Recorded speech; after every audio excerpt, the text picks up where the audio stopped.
What's up, guys? I'm going to do a quick update on the PSA GF3 AKP. Long story short, you see the table's empty. I no longer have the gun. I've made some comments explaining, I did sell the gun, and, I had people jump down my throat saying I'm the problem with gun broker and stuff like that. But just to clear some stuff up, the gun was sold at full disclosure. Sold it to, I'm not going to say who I sold it to, but he's a very reputable guy. But I sold the gun, full disclosure, and he was glad to take it, but I didn't. I took a $600 loss on the gun. But he mainly wanted the gun for testing his imports in terms of parts and stuff like that. So he wanted to do a little testing for his customer base to see what would fit on the gun, what wouldn't, and just basically beat the gun to hell. So I wound up selling it at a loss. I did lose a significant amount of money into it. But let me explain why I wound up selling the gun in the first place. So if you watched my last video, we go over, primer blowouts and stuff like that. So I got a more clear understanding. I've done some more research myself, up my knowledge a little bit. So PSA came out with a video for Grand Thumb. And PSA made a response video to Grand Thumb. So in their response video, they go over how the 74, the firing pin channel was out of spec, I believe. And they said that was on the 74. That was not just the 74. That was a problem for many, many other AKs. It wasn't just the 74. So that was an issue on my gun. The firing pin channel was out of spec. The firing pin hole was out of spec. And the firing pin itself was more than likely out of spec also. Combine that all together, or one or two things, 2/3 of the things are out of spec, one's in spec, you're going to have an issue. So this contributed to the primer blowouts that we were seeing. But we also come across another issue that I discovered. Basically,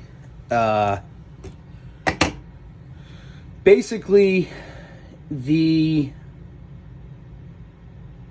gun would not close on a go gauge. I've tested this with 4 different PSA guns. I tried it on their PSA K103, 2 of them actually, 2 PSA K103s, and my AKP and my friend's AKP. And they would not close on the go gauge. I spent good money on these gauges to be able to check this, and they would not close on a go gauge. And in PSA's video, about their AKs and stuff, and their new AKs, they do talk about making the headspace tight. That's great and all, but it becomes an issue when the gun won't chamber certain ammo because your headspace is too tight. I had issues with certain ammo just not being able to chamber into the gun for some reason or another. Whether the chamber was out of spec or the gun was just headspace too tight. This was a major issue with the gun, and just the overall functionality is just not being able to chamber certain ammo correctly, which is causing the gun to completely hiccup on itself. And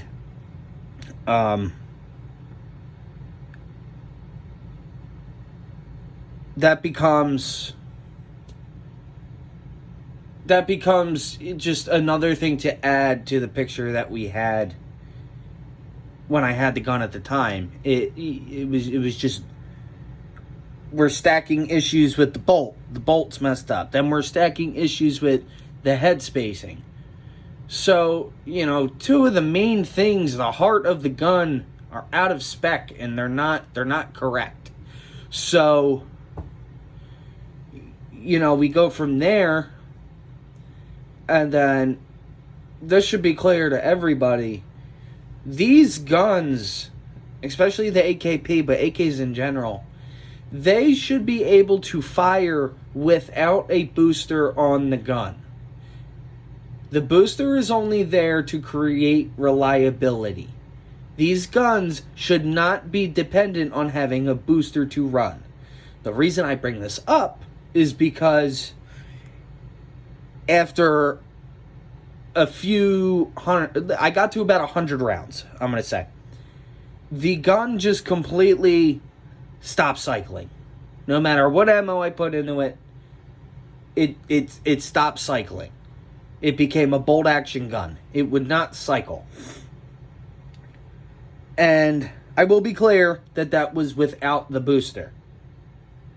The problem is, I don't want to run a booster. I didn't want to run a booster.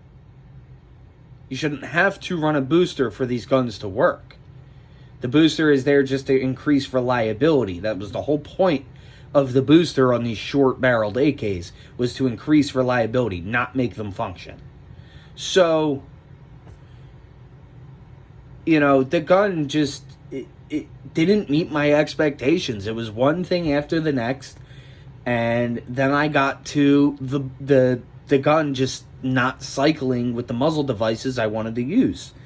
I'm not going to grab it, but I had something similar to one of the big chunky Zenico brakes on the gun, and it refused to cycle. I took the brake off and just used nothing. The gun refused to cycle. I put the booster back on. It cycled fine. You know, that might be fine for some people that would like to keep the gun stock, but, you know, I wanted something different. It just was not working out. It was just one thing after the next. So I just wound up selling the gun and cutting my losses. I wasn't going to put any more time and money into the gun. And I went out and I spent some decent money on some actual quality imported AKs. So I will be uploading some videos soon about my new AKs and, you know, maybe why I did what I did. But, you know, if anybody has any other questions on the gun, that pretty much summarized up pretty quick on, like, what my issues and my concerns were. I'm sorry I didn't give you anything to look at besides this lovely gift from my friend in California. Ordered some Hesco plates from him, or bought them off of him, and gave me the old Cali Dick Mag. But yeah, no, I hope that maybe cleared up some stuff for you guys. Again, sorry I didn't give you anything to look at, but, you know, if you have any questions, feel free to leave a comment. There's probably going to be another video or two coming soon to show you what else I got. But, yeah, that'll be all from me. Take it easy, guys.